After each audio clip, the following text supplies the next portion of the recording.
So I'm checking out a game made by M7 Productions and Detrito. An online team-based tactical FPS that promises to bring intensity, realism, and most of all, teamwork and communication to close-quarters squad-based combat. This is 0 Hour. If you are new to the channel, welcome. My name is Fixate, and I cover first and third person shooters from mainstream and indie developers.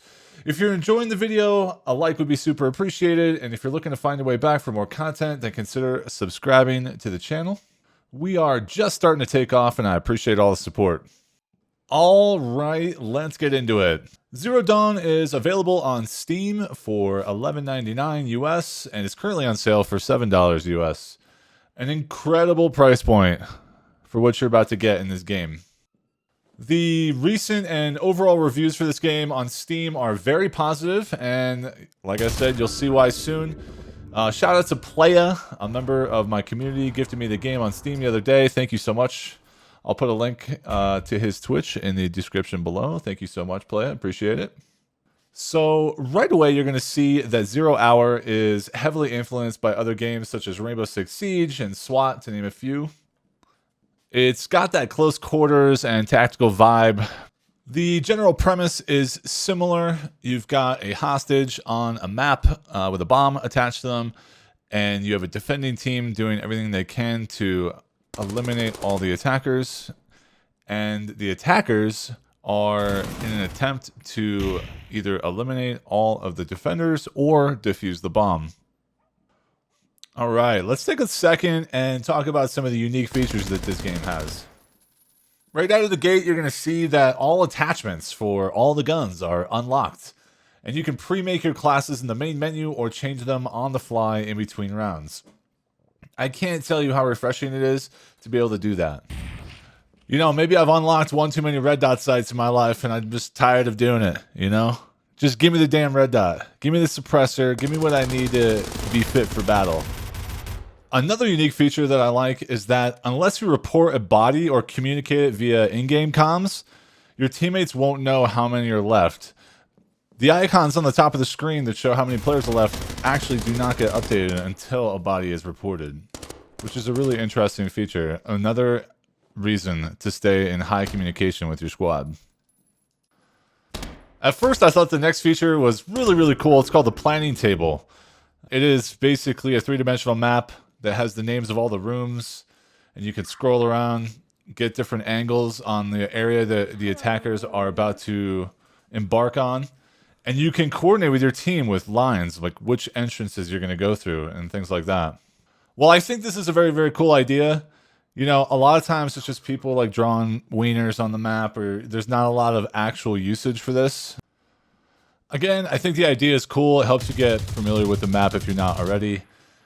I would like to see maybe a pre-round droning similar to Rainbow Six, and then see the planning table pop up. And now that we know or have a sense of where the enemies are or the hostages, we can actually use this to our advantage. But I think right now it's not really doing a lot, but it's a cool idea. All right, let's talk resource management. So both teams have resources that they need to manage for each of the 3 rounds. The attacking team has 2 sets of 5 types of weapons, while the defending team has 5 sets of 5 types of gadgets. Once your team has exceeded the number of gadgets or guns, you can no longer select that item for the following round. This is actually kind of cool because it forces you to use different weapons naturally. Another really cool, unique idea is the breaker switch. So the breaker switch is a switch that causes a complete blackout of the whole operation building that you're playing on. All right, we waste him. No offense. No! Gotta go back. They cut the power. What do you mean they cut the power?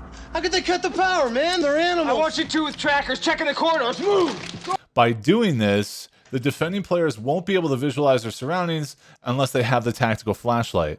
And the attackers are blessed to have night vision goggles as one of their options. So all in all, on the surface, 0 Hour looks like a prototypical squad-based, close quarters, hostage rescue, bomb defuse type of game. But in reality, they're doing a lot of unique things here that separate themselves from all the other games out there.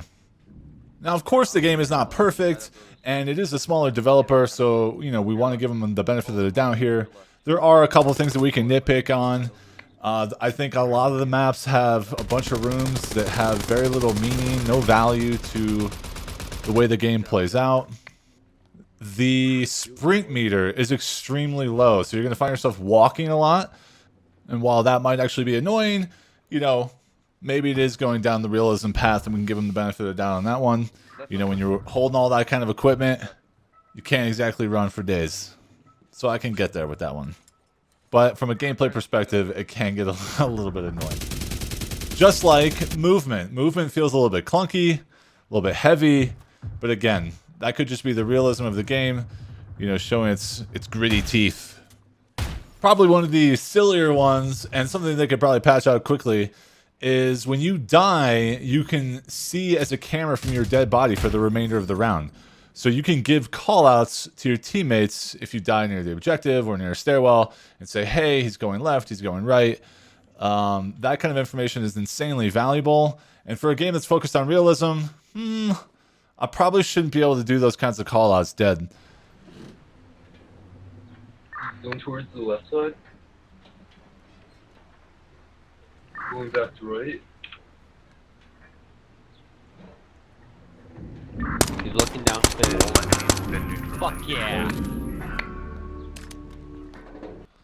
I think it would make more sense upon death that maybe you do get your death cam first for a smidgen on your body, but then it kind of forces you into spectating one of your alive teammates.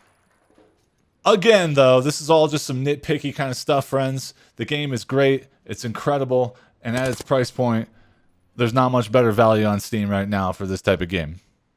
Lastly, it's worth noting that the devs just released some new content called Operation Magna, which includes 2 new maps, 4 new weapons, smoke grenades, improvements to the weapon audio, a tinnitus effect when you're pulling the trigger, and quite a few more little features here and there. So the devs are on it, and they are actively continuing to improve their game over time, which is, of course, what you want to see from a dev. So this moment was literally in the first game that I played, and yeah, I may or may not have grenaded 3 of us in a single foul swoop. In my defense, every game has a different grenade arc, and this one just happened to clip the railing and land right back at our feet. It's important to note, though, the reason I'm bringing this up is because the following round, I kind of took to the chat and apologized, and one of the people in the community was like, hey, it's no big deal. It happens. Don't sweat it. I thought that was pretty sick. I mean, if they did that in Rainbow Six, I guarantee you they kick me off the team and send me back to the lobby. That's revenge. So point being, I like the community of 0 Hour. Really good first impression for me. All right, there it is. Thank you guys so much for watching. Have a wonderful evening. I will catch you guys in the next one. Peace out, everyone.